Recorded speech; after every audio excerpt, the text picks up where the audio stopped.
I was talking about Dave at Miss Saigon, who played the first piano chair.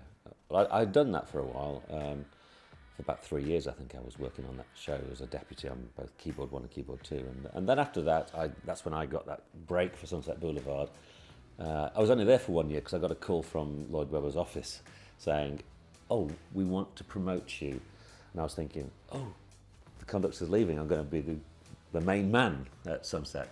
Because David White was the conductor at the time, wonderful musician and conductor. But no, it wasn't that. They said, "We want to make you the musical director for Starlight Express," a totally different show. And I was thinking, well, that's great, because I'm a musical director in the West End now, if I take it. But it's not the kind of music that really I like. I mean, I loved Sunset Boulevard, as I say. I love film scores and that drama. Sunset Boulevard, Starlight Express, of course, is kind of shallow, about people pretending to be trains, and a bit rock and roll and all kinds of things. But nevertheless, I took it. So I was there for 2 years, but towards the end of my second year, I got this call from Dave, and he'd been on, I think he was on a skiing holiday or something, and it all sounded very, very dramatic, and it was like, "Oh, Gary, can you help me? I'm sorry to call you, but I can't play the show tonight." And I'm thinking, well, I've not played Miss Saigon for like 3 years now, you know. It's that I've fallen down a mountain. I was thinking, I had this vision of him falling from the top of Mont Blanc and ending in a puddle in somewhere at the bottom. But he said, I can't fly home because I've got a broken arm or something. I've tried every single deputy and nobody can do it. And it's tonight's show. And I was just about to conduct the first show on a Saturday, and he needed me to deputise for him at Saigon in the evening. And of course, the difficulty is that Starlight Express, of course, is a really useful group, Andrew Lloyd Webber, and Miss Saigon is the big rival, Cameron Mackintosh production. Right. And I thought, well, this is a bit of a minefield, isn't it? I mean, how could I not conduct a show I'm supposed to be conducting for Lloyd Webber to go and play keyboards in a Cameron Mackintosh show without getting myself into all kinds of hot water? So I tiptoed around it, and I got my assistant to check out whether or not he could cover for me at Starlight. And he said, I said, because I may need to go home, got a bit of a problem. And he said, yeah, I could do that. And so I said, I'll let you know, by the end of the first show if it's necessary. And of course it was necessary, because Dave hadn't found another deck from somewhere magic. And so in the end, I ducked out of my second show at Starlight, and I wandered over to the side of town and went down and played one last hurrah on first keyboards at Miss Saigon. But I kept that quiet, all top secret. I said, I'll do it, but you don't tell anybody, because I could get fired for this. Yeah. Taking a job on when you don't really, you just got to take a chance. You got to take a risk with it, but you're not even sure if you can really do it. So, I did a TV program. It's a kids program, and did the music for it. But the producer, the director, came round to my little flat, and I don't know how they'd heard about what I was doing, but I said, yeah, I can do that, and they came round. I remember the embarrassment, and even thinking about it now, it just embarrasses me, them coming into the little flat, and I had these tiny little speakers, and I played them some music backs that I'd written, but it was so poorly recorded that they were literally just going like that. But they were so nice and everything like that. And then they said, okay, we're going to come to a workshop. So they came to a workshop, and then they had a musical. In the end, they realised my deficiencies in terms of maybe recording and all that sort of stuff. But they recognised that I could write music. So they had a lady called Liz Kitchen, who does all the tweenies and stuff like that. She's brilliant, absolutely amazing. But she was the musical director for the whole series. And so I learned a lot from, I did something that I kind of blagged it a bit. I think I blagged it to get in there, gave it a go. When I first met Grace Jones, I was 16 years old, and she was really nice actually, but I think she turned up in a pilot's uniform with lots of fruits like pineapples and bananas and other things, fruits I've probably never even seen in my life, and insisted I eat them. And that was quite scary for me as a 16-year-old. I remember being really intimidated. So it was a rock musician. He said, no, can't you just play Purple? It was just like... It wasn't Prince, was it? It wasn't Prince. Play it Purple, that's interesting. I haven't heard that one. Have you ever been asked that before, playing drum purpley? No, it's first. So, like, the string quartet and we just looked at each other, and I think, I don't know what I said. I just think I said something like, play more. You know, musicians are very down to earth, right? So you often get directors who are very flighty and very fanciful, and they go into a massive description, and then some smart ass in the orchestra says, so is that loud or soft? Playing with Iggy, it's an experience. It's been fantastic. He's 72 now. He's got so much energy, it blows your mind. Every night he leads on that bass drum, screaming at me. This guy that's young enough to be my granddad, he's stage dives, he's just an incredible energy. But when we start to get ready to play, his energy kind of ramps up. He almost schedules it for the day. He doesn't eat on a gig day. And as we get close to the gig, he kind of gets himself more and more pumped up and built up. So to the point that when we're just about to go on stage, he's bouncing around everywhere. He just wants to get on stage. He's got so much energy. He's ready to go. And we did a gig on Hollywood Boulevard in LA, right outside the Chinese Theatre. Is that one with Josh Homme was done? That's right. Yeah. So this first time I met Josh Homme as well. So I love Crimson Stoner, so I'm quite a fan. So meeting the Ginger Elvis the first time was quite a big deal, and then to have him side stage as well, kind of watching, that was quite a biggie. But this gig was an opening for the Evil Dead films. Mm-hmm. They did, I forget the name of the series now, but they had a spin-off series with Ash versus Ash versus the Evil Dead or something like that. Like that, yeah. And so we were open for this night. So they'd shut down the whole of Hollywood Boulevard. They had this big stage that we were playing on, and Bruce Campbell, I think, was the actor. Yeah. Now, bearing in mind, this is his night. This is Bruce Campbell. It's all about Bruce Campbell. So he's on the stage, and he's talking to this massive audience who are there, because they're coming to the opening of that night, and also they obviously want to see Iggy as well. But he's giving this massive speech. Now the band are on stage. We're just kind of sitting there waiting. Iggy's side stage, and Bruce is halfway through his speech. And all I can see from the left-hand side of me is Iggy jumping up and down. He doesn't want to wait anymore. He's had enough. The speech is going on too long. He doesn't care whose night it is. He just wants to rip on stage, and he's screaming at me, start the effing song, start the song. And I'm just like, jeez, he's in the middle of his speech. But I've got one boss, and it's not Bruce Campbell. Yeah. So I just remember having to, oh no, I'm going to have to start this song. And I count it off, and Bruce Campbell kind of looks around, what the hell's going on? And then Iggy just launches on the stage, and I'm just hideously embarrassed because I've started this song, ruining his speech. The audience don't know what's going on. Iggy runs on stage and pretty much almost kicks Bruce off the front of the stage, but he's got so much energy. And Iggy almost goes flying off the stage. Then Bruce runs around the stage, Iggy's chasing him. And that is just completely him in a nutshell. He's just full of energy, and when he's good to go, you better get out of the bloody way, because there's nothing going to stop him. Even if everyone's there for Bruce, tough tits, he's pushing him off the stage. So that was always a fun one for me. I remember there was a time when I was doing Plan B, and it was the V Festival, and obviously the mics pick up everything. So me and Ben are having like a banter, and it looked like it was an argument, and I didn't even realise how big the gig we were doing was, and I think there was a false start on one of the songs or something, and then he turned around and says, and I just told him to whatever. And then, but this was all coming through the mics, do you know what I mean? And I didn't even realise. So next day, someone was telling me it was in the paper, like drummer has argument with Ben. And I was like, what? We weren't even arguing, we were just messing around. But I remember there was friends in the audience as well, when after says, like, what happened? You was having a big argument. I was like, what are you talking about? Yeah, we could hear it over the mics. You two were swearing at each other and all that. And it's like, oh, that's the way we talk as well. That's the thing as well. When like banter. Yeah, like, there's like, there would be a lot of swearing in rehearsals sometimes, you know what I mean? And it came like a part of the language. So you're just saying stuff and the swear word would just be a part of that language. Yeah. And it's funny because especially me, I almost kind of adapt what situation I am in. So like, if I'm with people all from the street, then I can talk that way as well.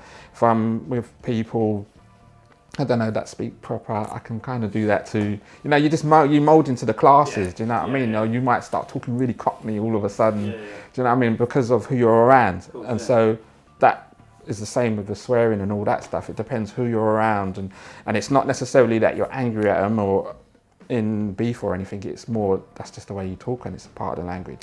Yeah. So in that band, it was like that. I mean, Ben was from the same, he was actually from the next road from me. I met him when I did this thing called I Love Live, and I didn't know that our mums knew each other, and I didn't know he lived the next road from me either. So I'd been playing with him for months and we didn't know, and then one day he said, oh yeah, my mum met your mum, and then we realised that we lived on the next road from each other and our mums had known each other for a little while. It was mad. So it's weird how it's like, it's such a small world, do you know what I mean? So yeah, it's just that was a funny thing. I think it was V Festival. That was V, yeah. And there's probably loads of other things I can think of which I probably won't be talking about on camera. We'll make sure we switch that before we talk about that. One night we can go out for a drink. Yeah. Big Big Train's just done a series of shows at Cadogan Hall, and that was last September. And we've got this track called Transit of Venus Around the Sun, and the image behind the band on the projection screen was this huge blazing sun with this little planet of Venus making its way as it across, and very dramatic looking thing. So what we decided to do is that I said, wouldn't it be great if we had some sort of a prop like a telescope? I got in touch with a friend who's a theatre technician, and I said, do you know any good theatre prop makers that could make us this kind of looks like a science fiction-y looking steampunk telescope, heavy duty metal thing? And he said, yeah, I've got just a chap.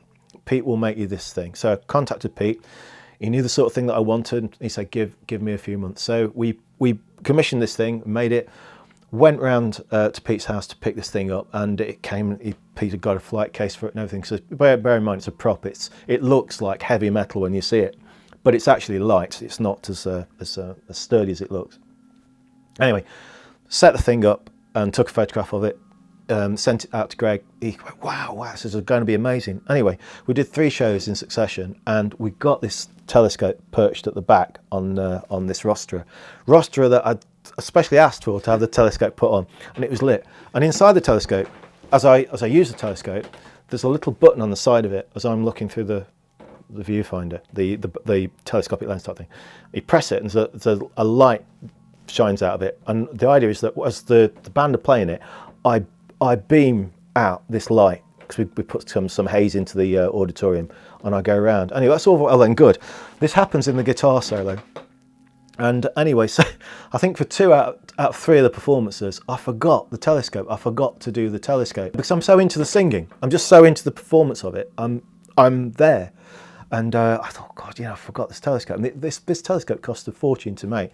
So for the last show, got to the end of Transit of Venus, and as is customary, I forgot the telescope, and someone from the side of the audience said, "You forgot the telescope again." That's because they'd been to the nights before and realised I'd forgotten it then too.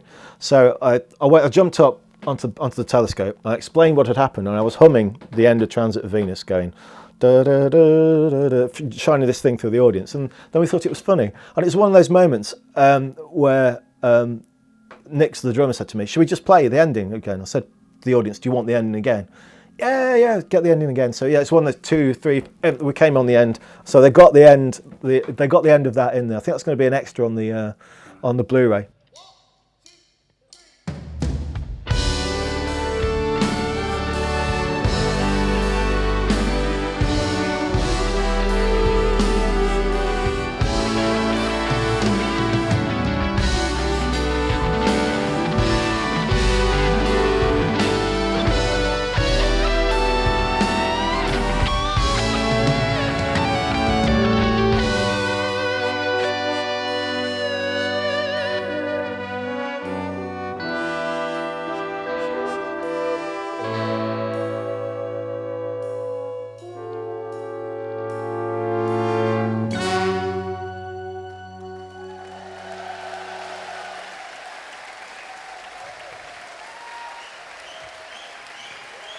See, it worked.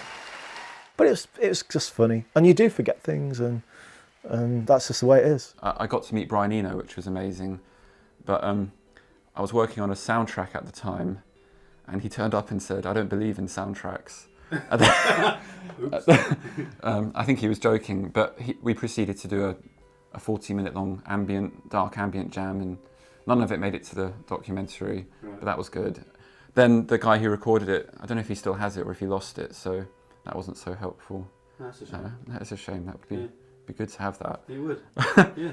Yeah, as the day comes on, especially the last few hours when we're at the festival or the gig, wherever it is, and he's got his dress for him, you just see him pacing around. You know, no one bothers him. He's definitely becomes Iggy.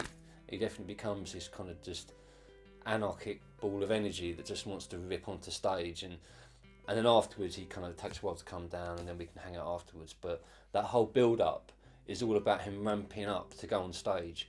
And we did a gig in Spain where when bands overrun before us, that just drives him absolutely mental. We were in this dressing room in Spain, and we could hear him next door, and every minute the band overran, you could hear other things getting thrown and flung and smashed. And we're next door, with paper thin walls, hearing the chairs being chucked, things being smashed, him swearing, because he never overruns. He's meticulous with his timings. Right. So, and the overrun is quite rude, but still, when he's ready to go, just let him get on with it. I was in a meeting about something else to do with some project we were working on with this company. And in the middle of the meeting, I had a manager with me at that time, and and they said, "Oh, we've got this video thing contract as well, but you wouldn't be able to do that, would you?" And my manager just kind of felt him nudge me, going, "I'm sure we could," and looked at me. I'm like, "Yeah." So it was like this job for the best money I ever had at that time, and it was to record 100 pieces of music, 27 seconds long, in loads of different genres. And then there was also a video part to it as well. So it was like really full on. And I hadn't even spoken to Cassell at this time, and I rang him up after we'd agreed to do it. The budget was great. And I just said, "Rich, are you around for those couple of weeks, 3 weeks? We've got to get this done." He's like, "I am." I'm like, oh. So we basically agreed to do this unbelievable time. And luckily my wife was abroad at the time, so I had the whole time. I'd literally be in the studio, we'd bring different musicians, they'd be in one room, and I'd go home at night, sketch down a load of tunes, and then come back in the next day, record them. But we always remember that, Cassell and I, because we always remember thinking, this is really exciting. Can we do it? And we did do it, and it was just, there was a finite time in which we had to do it, and we pulled out the stops. So that just in terms of going to the edge and doing something that you think you're worried whether you can do it, they're two things that stay with me. He's died, so I shouldn't say too much, but I did get to meet Pete Burns when I was 18 years old. Wow. And that involved staying up all night listening to really strange disco records. With him and another guy in the studio, Right. and nothing I did then remained or got used, so never mind. But a good experience. It was a good experience, Yeah. Very eccentric experience. And at a young age as well. Absolutely. I didn't really think anything of it at the time, I just thought, oh, this is fun, Yeah. this is strange. We had quite a little interesting sort of little episode in Sunset Boulevard whilst we were there. When I wasn't conducting, I was playing keyboards at the back of the orchestra pit, and of course the conductor's at the front facing the stage. And there was a bit of a sort of a strange situation where one of the leading actors got into a little bit of let's say a musical argument because he didn't want to sing something at the same speed that the conductor was conducting it, which was the tempo that Lloyd Webber insists upon. Therefore, the music department was doing its job perfectly, but this particular actor decided that he wasn't going to play ball and he wanted to do it faster, and so he just carried on singing faster and faster and faster to the point where he was almost 2 bars ahead of the orchestra by the time the music, and everyone was going, "What's going on? This is terrible, this is terrible." The audience must be thinking, something's going terribly wrong. Yeah. And that was bad enough, but about 5 minutes later, the said actor bursts through the back of the pit door in the middle of the performance, trying to wade his way through the violins to try and beat up the conductor in the middle of a show. And all the people in the balcony are looking down thinking, hey, that's that guy that was up there singing. He's trying to beat the conductor. And it was a very scary moment, and we had to give the conductor we had to be his bodyguards to escort him out of the building to make sure that he wasn't sort of ambushed by the actor. But I think everything was calmed down soon afterwards, but that was a bit weird. And does the actor remain nameless? Who? What, Kevin Anderson? Right, okay. Oh, yes, he will remain nameless. I've had a few high points in my career. I suppose really playing Live Aid with David Bowie it must come pretty high on anybody's list. It just was an extraordinary experience, and you know, I tell people this about him as well. It's a really good little window on who he was, that he introduced his band by name from the stage at Live Aid in front of 100 million people, knowing full well that he was giving us a real gift. You know, for the time we put in for that. I always remember that about him, that you get more out than you put in when you play with someone like that, just in terms of reputation, and it's really great. So that was obviously a red letter day, playing Live Aid, flying out in a helicopter with Bowie over London, seeing the stadium from above, landing in a school playground and being, you know, screaming sirens and outriders taking us into the stadium, and then that crowd that day, and that was an extraordinary memory, of course. So what led to that? How did you end up in that position? Oh, I had a lucky break in that somebody at EMI Records told me, oh, there's a session you should know about, go along to Abbey Road, you take a guitar, and there's somebody, I can't tell you who it is because they're not supposed to be here for tax reasons, and but they're doing something there, and you won't regret it, you can thank me later. So I went along, and there was some, you know, we met with the band, and we set up in Abbey Road, and who was coming, we don't know, there was all kinds of guesses, and then David Bowie walked in and said, hi, I'm David, as if we needed to know. And that led on to a on and off 10-year working relationship with him, and a lifetime of the great gift of, you know, people knowing that I've sometimes worked with him, which has been amazing.